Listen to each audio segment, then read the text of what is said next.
తాగడానికి మంచినీళ్ళన్నా ఉంటాయా?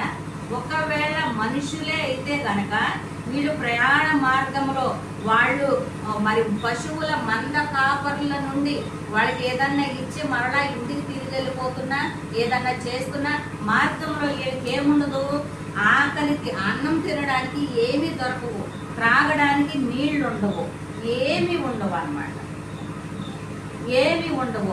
అలాంటి సమయంలో ఈ అబ్రాం గారు దేవుడని చేశాడో దేవుడు అనుకోకుండా చేశాడు, మనుషులనే చేశాడు.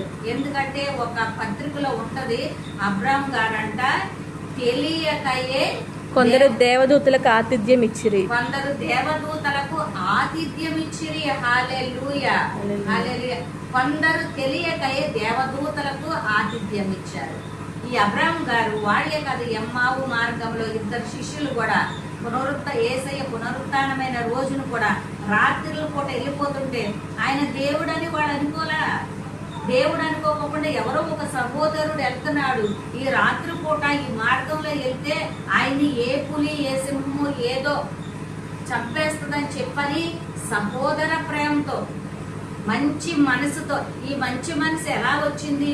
3.5 సంవత్సరాలు యేసయ్యతో తిరిగారు కాబట్టి మంచి లక్షణాలు, ఒకరికి సహాయం చేసేటువంటి తత్వం అనేది వీళ్ళలో కలిగింది. హల్లెలూయా హల్లెలూయా. ఈ రోజు మన పరిస్థితులు ఎలాగున్నాయి?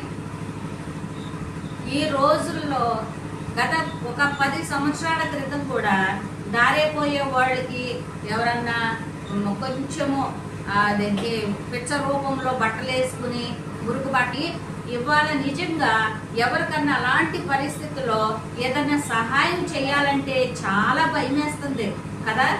ఆడోళ్ళకి కానీ మగోళ్ళకి కానీ దారేపోయే వాళ్ళకి తెలియని వాళ్ళకి ఏదైనా సహాయం చేయాలంటే చెయ్యాలని మనసులో ఉంటది, కానీ భయం వేస్తుంది. ఎందుకని?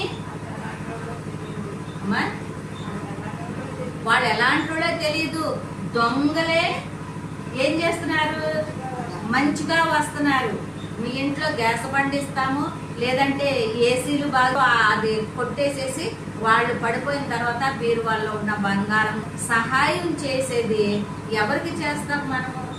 చెయ్యాలంటే భయం ఉంది, నిజంగా భయం.